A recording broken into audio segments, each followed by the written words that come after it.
The president of the National Black Police Association says he's disturbed by new racism allegations against the Met Police. Mobile phone footage allegedly shows a suspect being racially abused. The Crown Prosecution Service is reviewing its decision not to press charges against an officer who has now been suspended. Charles Critchlow says something has to change. I think both the Crown Prosecution Service and the Metropolitan Police need to come out and show some leadership around this issue, because there is a massive issue around public trust and confidence. I mean, we've got a situation in London where there is a concern about people coming forward and supporting the police. This isn't going to help. Dr. Lez Henry specialises in training in equality and diversity and education intervention programmes for schools, young offenders and prisons, but crucially not the police, Doctor, no? I have worked with the police before on a few occasions, yeah. I have, yeah. How did you find that work? For me, it was kind of easy. A lot of it was when I was doing training for Haringey Council Youth Services. So we were delivering like equality and diversity programs, and it would be to probation officers, social workers, the police, anyone who was put in front of us. And to be honest, the police I worked with, mostly from Tottenham and police stations, ironically, were really receptive to what we were offering. But the problem is this is generally in a piecemeal way. It's not as if we could get one of our dedicated programs into the police stations. We have tried, or into the Met Police, but you do get aspects of resistance. And I have worked with the Black Police Association extensively as well. But do you remember back to The Secret Policeman that was on BBC One? I think that was 2003. And after that exposed racism within the police, there was a whole load of new training rolled out amongst police forces across the country. It would appear that no progress has been made if you listen to the language used on this tape. It's because a lot of those programs aren't really effective. You see, a lot of interventionist programs are strangled by PC, you know, not the police constables, literally, political correctness.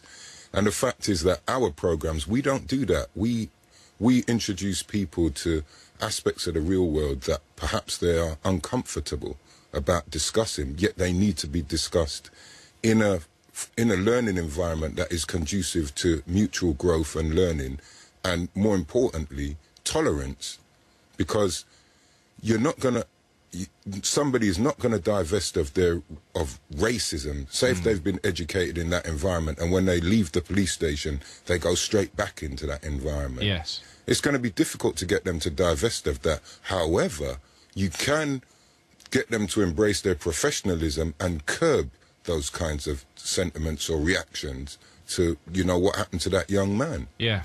That's very interesting psychology. So you almost switch off the racist gene for while they're in the uniform. Well, for us, what it is, you know, we are all aspects of how we've been socialised and acculturated, all of us. We all have prejudices.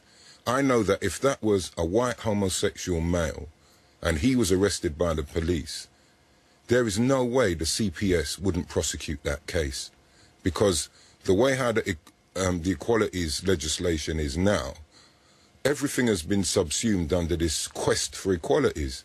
So those nuances within that get lost, and people seem to think that we've dealt with racism in the UK, which is pretty frightening, because if you look at the amount of visibly public incidents of racism that have come out, especially through social networks and things like that. So whether it's the John Terry case or whatever, or the Muamba case, and now this case, because it's almost like there's a veneer of respectability that is being, I don't know, propagated maybe by the government through aspects of the media. And people seem to think, well, we've dealt with this, you know, we've grown, so we can move on and we can deal with other aspects of inequality. But we haven't. We clearly haven't dealt with it, because, you know, when I spoke to the person from your studio yesterday about coming on the show today, I was asked if I was shocked, and I said no, because just like what that young man says on that tape, I'm used to this. You know, I was used to it as a black boy growing up in Lewisham, South East London. I am used to it as a black man living in South East London. And it's, for me, it's pretty shocking and dispiriting that when we work with a lot of young people, they tell us the same thing. So are you saying to me, as someone who is capable of delivering this training in equality, that even if a white police officer dislikes black people and thinks using the N-word to them is acceptable and accuses them of hiding behind their skin, which is what you hear on this tape, You think you could turn that view round, could you? You could work with that and turn that opinion round? I believe so. And I'm not saying I could do it with every individual, but we've got a high success rate in the work that we do because we get people to deal with their prejudices. Why do you feel like that?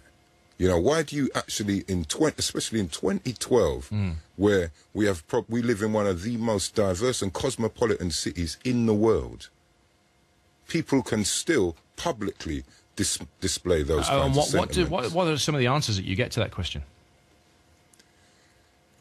Some of the answers we get, you know, it's difficult for me to even answer that question because at the end of the day, as I'm saying, we're dealing with individuals. And the first thing you have to do is you have to create an environment where people feel safe and they don't feel almost like there is something pathological about them because they express these sentiments. So once you've created that environment, you'll find people open up. We delivered some training a couple of weeks ago from a housing association, and we got them to discuss things around gender inequality, racial inequality, and this group was 100% white people. And they really appreciated the training that we delivered because a lot of them said, you know, you've actually made us think about things that we just took for granted without criminalizing us. A lot of equalities and diversity training, it says, it's almost like you're the devil, you're a beast, you shouldn't do this, it's wrong. Turn to page 27 when you have those feelings. But you've never dealt with the underlying issues or the causes. OK, Doctor, thank you for your thoughts. Dr. Lez Henry, who specialises in training in equality and diversity and education intervention programmes for schools and young offenders in prisons. 16 minutes past 7.